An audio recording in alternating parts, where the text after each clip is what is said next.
Welcome back. I'm Kevin Keebler, and we're learning the fast-track way to start using Adobe Premiere Pro.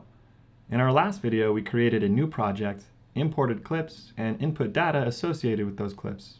Now we're going to quickly cover how to navigate the Premiere Pro interface. Like most nonlinear editors, Premiere's interface uses different windows that perform different functions. The media browser window is where we locate different files on our computer or hard drive. Within the project window, we can import and organize our clips. When we double-click on something in the project, it will show up in the source monitor where we can preview and select pieces to move down into our timeline. Once we've organized clips in our timeline, the final product will show up in our program window. We arrange and view our windows a couple different ways.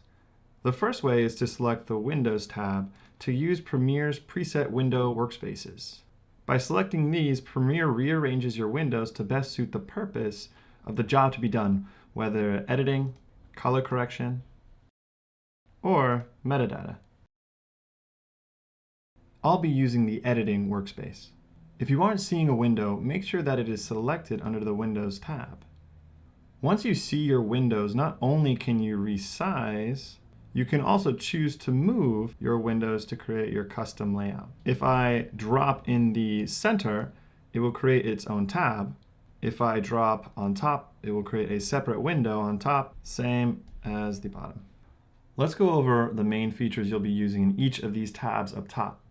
In the File tab, you can create new projects, open saved projects, save your current settings, import new footage, export drafts or final copies, and manage your project settings.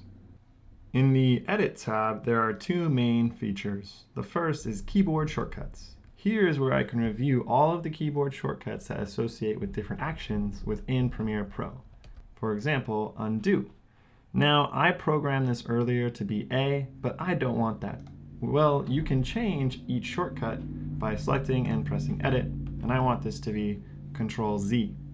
Another important function within the Edit tab are preferences. And one thing that I like to keep track of is my autosave, which is how often Premiere is saving automatically my projects. Also, I keep track of media. With media cache files, this is all of the information Premiere is saving based on changes that I make to my edit.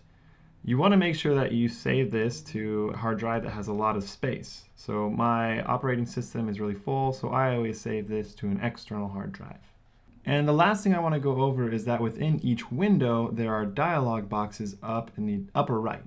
And these contain a lot more information about the certain windows that you have selected. Within the program window, I can go to my dialog box and change the playback resolution. And there are many other pieces of information contained within these dialog boxes. So if you're looking for something and you can't find it up in the tabs, check these dialog boxes. And those are the basics for how to navigate the interface within Premiere Pro. In our next video, we'll be bringing clips down into our timeline and going over basic editing.